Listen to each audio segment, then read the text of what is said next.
Hi, I'm Bakithi Kumalo, and you are watching for bassplayersonly.com. Peace.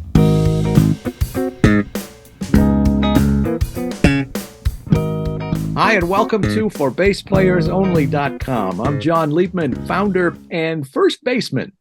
You know, a lot of people think they're too old or it's too late for them to learn how to play an instrument. So I created ForBassPlayersOnly.com for adults who want to play bass because I believe you're never too old and it's never too late to experience the joy and the pleasure of making music. ForBassPlayersOnly.com.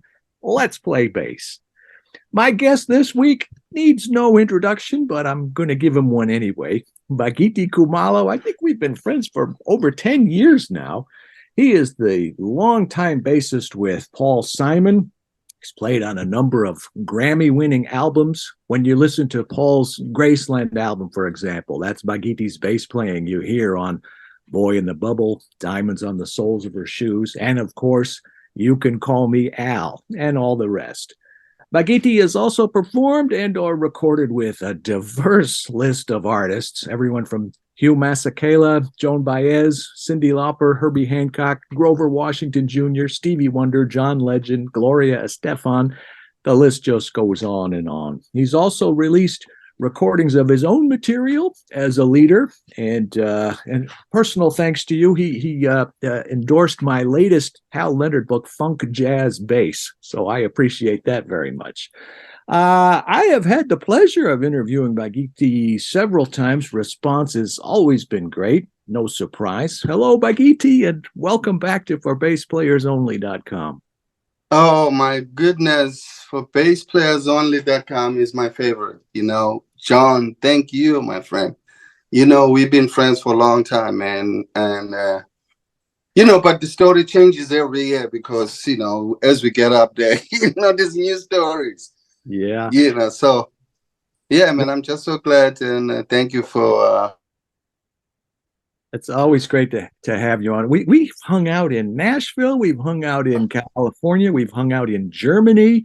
We did an interview under the stairs at the Air Canada Center in Toronto. In Toronto. That was fun. Yeah, you were playing. Paul and Sting were on the bill together. I mean, it was a cool. Yes. I was having such a great time. I tell you, that tour was one of my really greatest. Besides the Graceland tour, but the one with Sting, just to watch Sting, because I've been Sting's fan and I love Sting's music. But every day to watch this guy doing a sound check, and I used to really go to the sound check and watch the sound check so I can hear him playing with Vinny. Yeah. And it was great. And to play with him on stage, I remember one time we played The Boy in the Bubble together. And then Paul just led us to go for it, and I will play the solo, and then Sting will play the solo, and I challenge him, and he comes up with the stuff. But then, it was such a beautiful, beautiful time. But this is life. You do things, and then you look back, a few years later or decades later, you look back and say, "Wow, I had no idea." Because for me, it's like a job. I show up, do what's needed, and then move forward and say what's next, and just keep learning. And all these projects that I've done in the last couple of decades, it was opportunity that I've been given, whether it's a recording that I did with Herbie Hancock and with Randy Bragg, some really heavy music, and some of the music I had to do it because there was so much pressure at my home. My wife expecting, and we kind of broke, and she says, "Listen, you just got this session." And I look at the lineup and I said, "Oh, wait a minute. I don't think I can do this." My wife, she's like, "You got to take care of the family." So I had to spend time with the music, but that really helped me because I had to challenge myself. Like every day I try to be better than me, and do things different. That's why I also try to get involved working with young people. I'm a director of the East End Arts in Long Island, Riverhead. bunch of kids, they show up and come into the music room and say, Mr. Kumalo, I got this song. I want to play this song. How can you help me? And I said, well, first start with listening. If you can listen and tell me what you hear, and then let's start there, and then I'll help you with fingering and everything that I can, just give that communication of, if you can hear it, then that's an easy start. But then you can hear, then you have to depend on watching and then listening also to, stuff. But how do they answer that question? How do they tell you what they hear? Do they sing it, or do they describe it in words, or do they try well, to to start with singing it, because I say, do you hear what's going on? Like, let's say maybe it's the bass or piano or the drum. I'm talking to the drummer, because it's not just the bass kids come in. It's the group. I have to put the group together. Like, we want to play a Billy Joel song, so let's listen to Billy Joel. Bass player, listen. Tell me what the bass is doing. Can you sing the bass? And the kid, just give me, like, 4 or 5 notes on the bass singing. Tell me what you hear. If you can't do that, then it's all right, okay, that's good, you got it. So just keep listening to the next session, and then you go to a drummer. What is the beat doing? And then I can help them once they put everything together. And then I work with my other assistant director. She works with the singers, the girls, because singing, I have to have somebody who can help them with the singing. But the instruments, saxophone, sometimes I bring my aerophone, which is a Roland Ewe. The Roland Ewe's got trumpet sounds, it's got trombone, euphonium, baritone, everything. So I can play to the kids. I help them to tune their instrument. I talk the music language with them. Hey, play the song. You're playing loud. Can you hear what this other person is doing? No, I can't hear. All right. You better listen to each other, because you have to know the next person's part. What is the next person playing? So you don't have to, get things confused. Beautiful. You were I telling me just all talk about to them. They know that I'm not a music teacher, but I'm a mentor that I can say, hey, what worked for me can work for you. So you have to really think like the way I think. And then go and read the book. The book is there for you, but the other stuff is not there for you. And then teach them also African music. I Now you know how want to to get read to that. music. Let's play African. I want to get to that. But you were telling me all about the last interview we did was at the 2020 NAM show, just before the whole world shut down. And you were telling me about working with kids and all that. I thought that was very beautiful. But you said one thing just on a tangent. You mentioned Billy Joel. I interviewed his current bass player, Andy Sicko. I forgot how to pronounce Yeah, it. yeah. But there's Good one bass thing. player, great bass Oh, player. oh, great bass player, great guy. I said there's one thing on the record, Piano Man from, like, when was that? Back in the 70s. That Yeah, always bothered me when I hear that bass line, because the song is in the key of C, and the bass is yeah, going bum bum bum, and I expect him to go bum up a half step. Well, he yeah, doesn't yeah. go up a half step. He goes down a major seventh, and it just always bugged me. Apparently, I'm the only one, because it didn't harm this. Because you can find, maybe he just played something like that because that's what his ear was hearing. Sometimes it's not a mistake. You can think like, oh wow, because you go a certain way. It's like what I did with the Graceland. The Graceland is like when I play da da da da da da da da da ba da ba da da da da da da da da da da. Like I have a major and a minor at the same time. you know Yeah. But you mix it up because it's like, hey, I think that sounds good. It feels good on that section, And but yeah, also why I mentioned Bill Joel, because my daughter, she plays piano and she loves Billy Joel.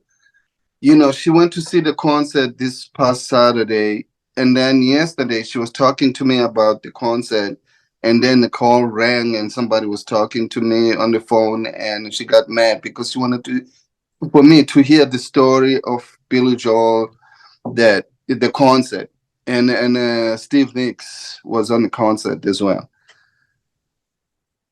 That's how my daughter loves Billy Joel. I mean, every song. Right now, I'm looking at the book. Yeah. When she comes here, she plays all these songs. Right. Well, I've been excited about getting together again with you. You called me a couple of weeks ago and you were Yeah. excited. You were talking about African music and African bass. And I mentioned Armand Yes, sir. Sabal-Lecco and I mentioned Richard Bona and Étienne M'Bappé. And tell me what's going on. What is keeping you busy or what has gotten you excited about that? And what's going on with that? Those guys are my friends. I meet them and we talk a little bit. Yeah, I wanted to just make sure that people they understand. Like Africa is a big continent, and each and every corner of Africa has a different style of music because of whatever the religions or ceremonies. Things that you know and but our bass playing in South Africa is it's like Latin or American. It's very simple. There's no odd numbers like 9/8 or 6/8 or 7/4. Maybe once in a while for the jazz, like jazz African South African musicians, they write songs like that nowadays to add other numbers. But those guys from Cameroon, Armand Sabal-Lecco was a good friend of mine, and also he played on the Paul stuff, Yeah. and his style was different, you know. But for me, it was about really make sure that they know that I came up with this monsters the sound and the style of the bass from the South African side. Now these guys they can come in and play their own music and show the world like, hey, look, you know this is our style, this is how we eat every day. And my thing is to connect them, since I'm like the father of them, because I think I'm the first African to break into the world. And then now after that there was a lot of bass players coming, with different bands. Richard with Joe Zawinul, and Armand joined us on the as I was leaving Graceland, and then he came in with the rhythm of the Saints, so he stayed a little bit. So for me, it's just to connect with these guys and make sure that we can educate another generations of bass players. The bass players needs to know the world music, just like we know jazz, because our radio stations in Africa, they play international music. That's how I knew how to slap the bass and communicate with jazz musicians or fusion or anything, because that's what the radios are giving us. You know. Yeah, Armand also went in a completely different direction with Robert Trujillo. What was it? Was it Infectious Grooves or Suicidal Tendencies or one of those? That Yeah. Because he's a rocker too, Aman. That's why for Graceland, it was too hard for that project, it wouldn't have. because he came in and slapping the bass like crazy with the bass with the lights, and it take all my lines that I played. That was that made the record, and then come up with his own thing, which is it was cool. But sometimes you have to stay with the basics and then grow as you move forward. But then once he left Paul, he went to play. I think he did a project with Stanley Clark, and he was in good hands, because slapping machine. But and he was young too, Aman, when he joined the Graceland. I mean, Rhythm of the Saints. So he learned from that time. Now he's good. Played with Al Di Meola, Yeah, and he did stuff with what's his name, John Patitucci. interesting So pairing it's of bassists, without getting in each other's way, because it can get kind of muddy if you're not careful down in that range. well, yeah, well, it's just about the sound and how you tone your instrument. Like on one song, I had three basses going on, but it's not confusing people. It's not too. It's just the tone, how you tone your instrument to get that sound, and specific things to do. Like if you listen to my last record I did, "What You Hear Is What You See." Yep. That record, there's a couple of songs where I'm playing like three bass, like this song called "Electric Flow." I have a lot of bass. There's one clapping and it's got a lot of brightness, and then there's There's another one is playing more like a muted rhythm, and then another one is playing the melody with the soprano saxophone. Yeah. Yeah, I know. I've heard it. You sent it to me. I loved it. And Armand, I've never seen Armand without a great big smile on his face. Always, always smiling. I had such a good time. I interviewed him and Étienne M'Bappé, and I don't know, maybe you and I did one of our interviews there too in Germany at one of the Warwick. Yes, at the camp. Yes. Yeah, great times, great times. What else is keeping you busy other than that and working with the kids? Anything else going on?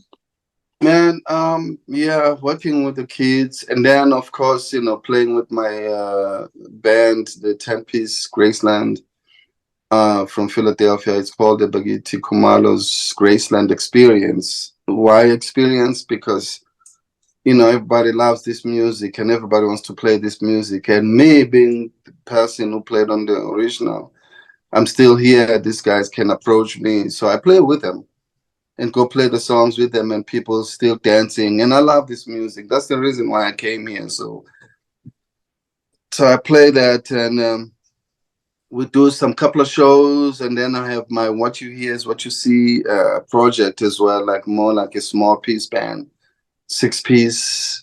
And then I have a trio, like I take any gig if how much budget they have. They have $600. Okay, we'll come in as a trio, piano, bass, drums, Yep. and we split the 600. And I'm just right now. I'm just living every day. It's like just like everyday people. And then of course being up there in numbers and years, and so there's a lot of doctors visit to make sure that my health is good as I'm getting up there. And I enjoy to be home and do really nothing sometimes and just listen to other bass players and play a little bit my stuff. And I play a bunch of instruments. I play drums, djembes, and I play aerophone. Sometimes I play the piano to do some stuff.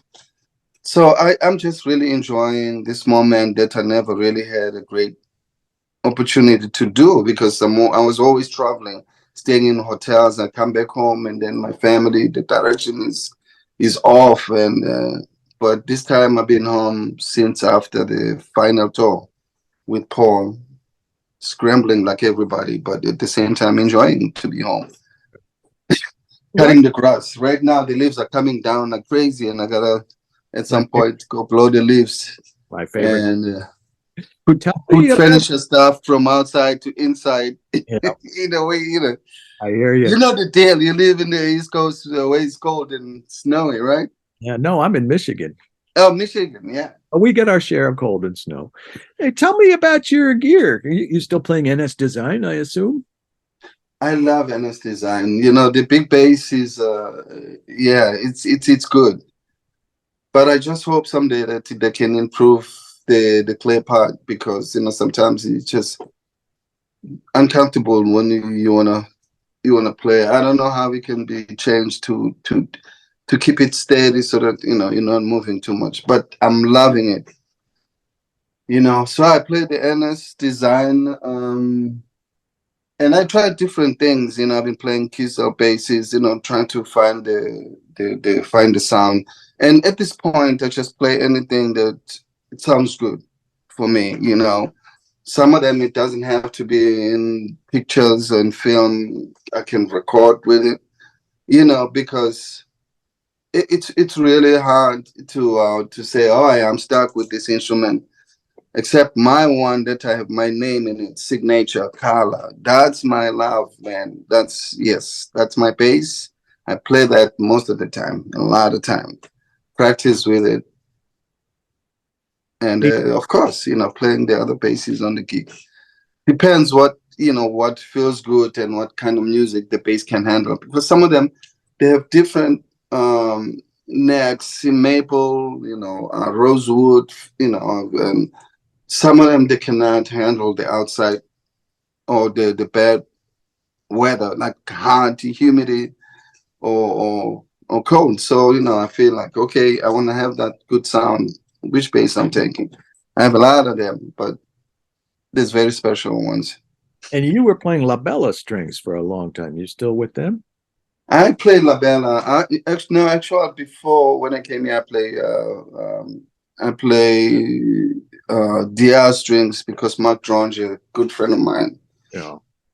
for many years he supported me when I was on the Graceland, and gave me a bunch of strings all the time. Just so that sound, but even it was a little tough time to get really that sound because I didn't remember what I used when I recorded. Then I find out later that the strings that I recorded on the Graceland was La Bella. And then I contacted La Bella, and then they started to, make my own uh, type of string, not too bright, not too what do you call wound, Heavy. or yeah, yeah, just perfect Just for what I do. And so yeah, I've been with La Bella, and the gauge is, for the four string is 40 to 100 for the fretless. that's pretty light. Yeah, for the fretless, and then I can just bring the amp up a little bit. And then the six string is the same, it's 30 to 118.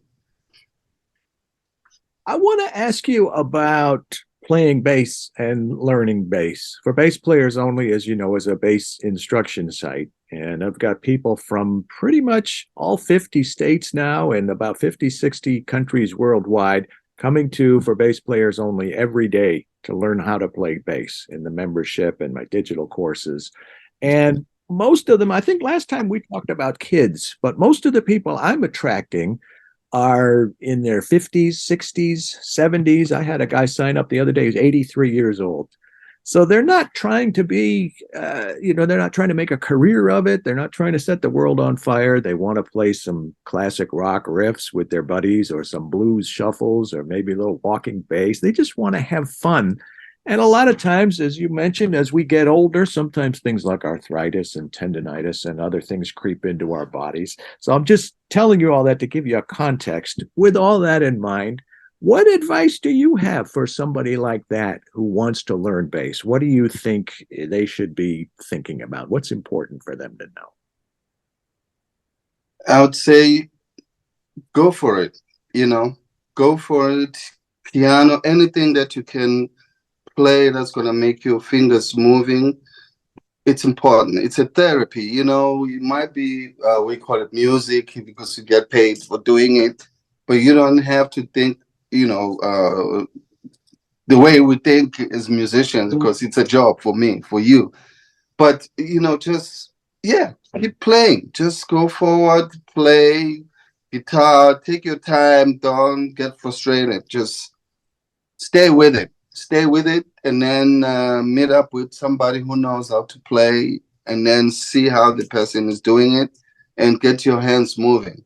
Because it's very important to get fingers for all the writers and all that stuff. So Well, yes, so yes, it's therapy, but not just physical therapy. It's very healthy emotionally as well. it's very, yeah, healthy emotionally, and then also too, for us, we figured this out because I've been doing this since I was 8 years old. Now, somebody else who tried, like, I have a bass player like in Long Island. This man, he's a grown man. He's like in the late 50s. He's taking bass lessons with me, Peter, and he wants to play. And then another gentleman, he's old. I think he's almost 80 years old. He's from Germany, and then he moved to Riverhead. And this man is a painter. He's like a famous painter, but he wants to play music, guitar. I said, please bring your guitar. Just play something. As long as your fingers can find the notes, doesn't have to be right notes, whatever. You'll fix it later. But keep moving, keep moving. And then they like that. And I said, for me, I've been playing for so many years. I can play upside down, this way, that way, slap, all these things. It's crazy, but you can just take it slow and do that. And then when you see the piano, try to go to the piano as well and not be limited in one instrument. Even drums, you get physical, something, you have to stay with the music. Doesn't matter what instrument you play, banjo, Yeah. So for me, it's like really, it's important to do that, to do that. What about the future?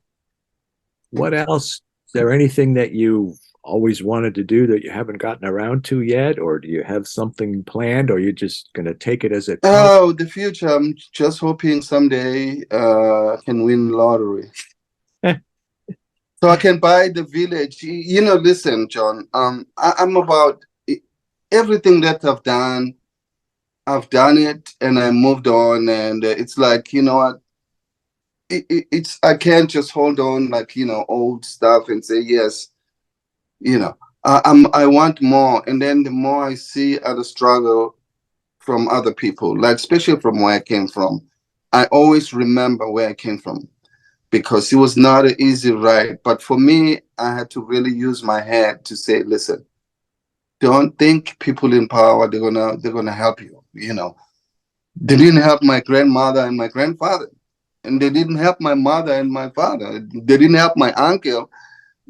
So how are they gonna help me? So I have to help myself. And so that's why I thought about music. Like, I gotta get in somehow. I gotta do something. Thank God my uncle was playing saxophone, and then I got it from him. And then I went every part of the township to learn music. Now I'm gonna be taking a trip this 2 weeks to go to South Africa, the coming 2 weeks, to see my grandchildren. That's what I'm interested in now, like where I'm going, you know. So going back to my son, my three grandkids that I want to take care of them, and then go back home, and connect with my home. I have my home here, my daughters are here, but I have home over there, and I want to help the schools, and I want to help, get some funding, put some funding to the kids, and say, look, the bass helped me, or the music helped me. So what are we gonna do? Fix your school. I'll get my friends. Let's clean up the school, fix the school, take one room, put the music instruments in the room. Let these kids do that, and go to that room and practice music. Because the music saved my life, John, without going to school. But for me to be that motivated speaker to go to this school and talk to the kids in my home village, that's my next step. And then take this to another everywhere. At some point I'm thinking about, man, I gotta visit Africa because I've visited Europe, everywhere in Europe, America, the whole 50 state. Now I gotta go home, go visit, Africa and learn about where I came from and become a better person. Because you can't get stuck on one thing like, oh yeah, yeah, playing my thing and that's it. Maybe some people, but for me, I think back where I came from and then go back and give back, you know. Beautiful. You're a good soul. I'm proud and honored to know you. John,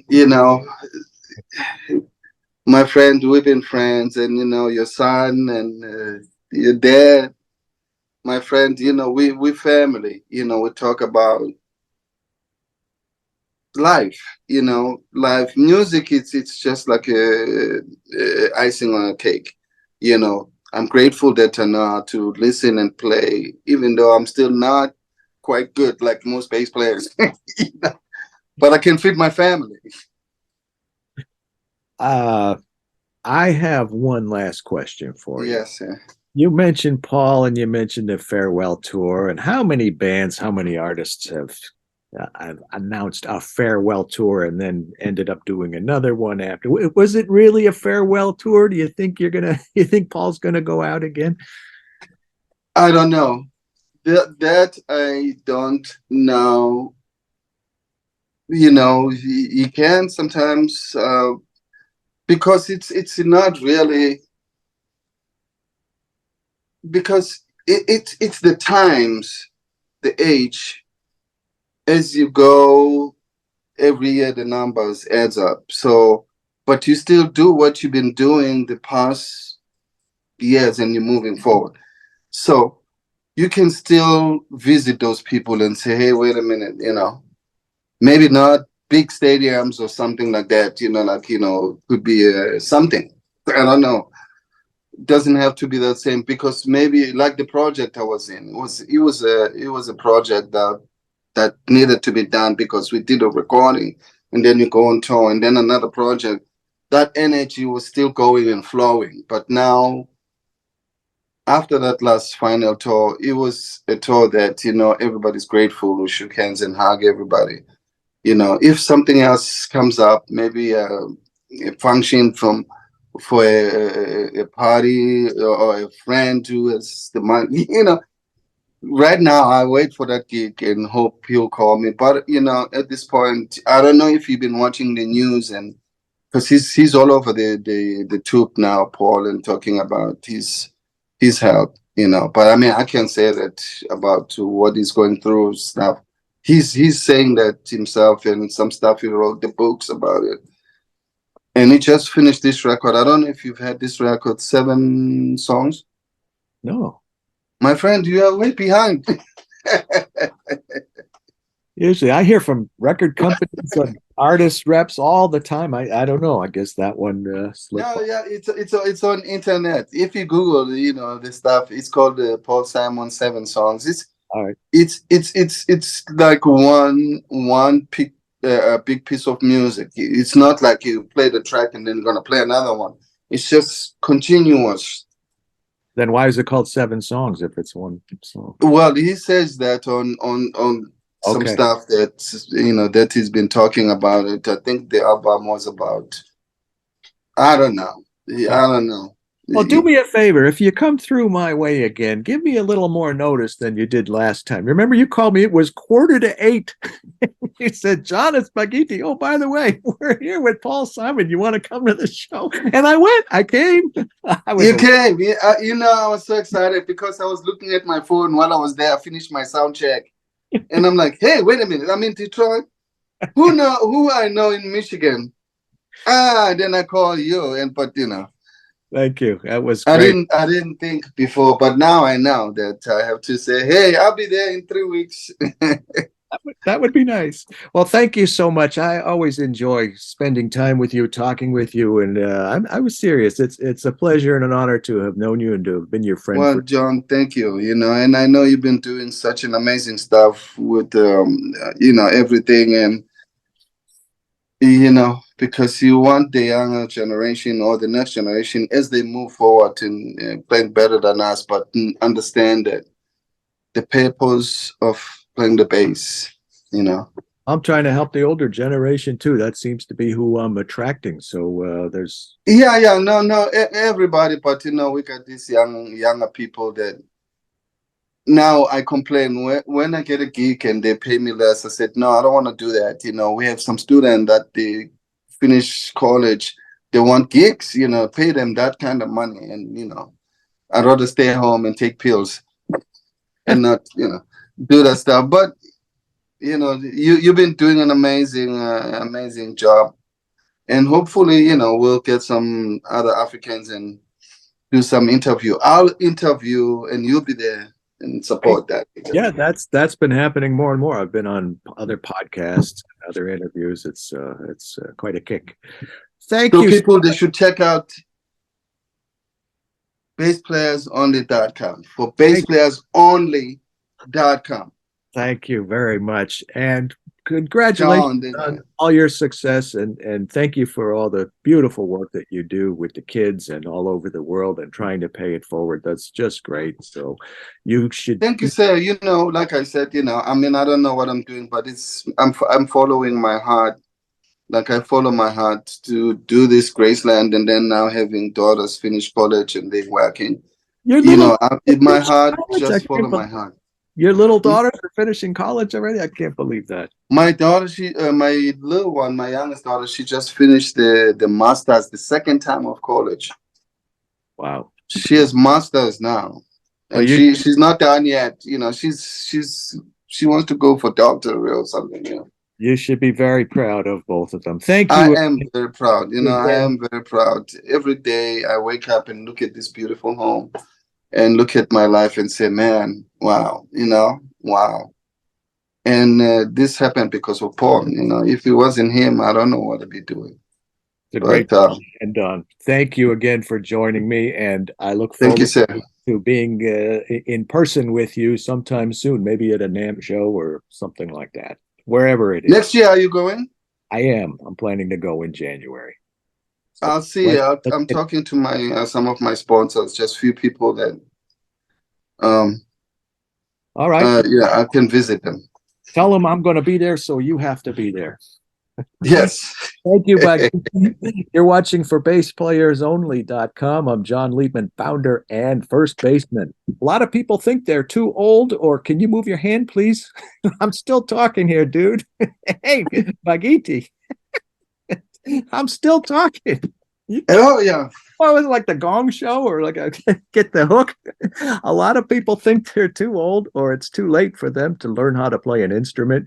So I created for bassplayersonly.com for adults who want to play bass, because I believe you're never too old and it's never too late to experience the joy and the pleasure of making music. For bassplayersonly.com, this is the place to learn bass. Thanks again to my special guest, my good friend Bakithi Kumalo. I will see you all next week right here, same time, same place. In the meantime, let's play bass.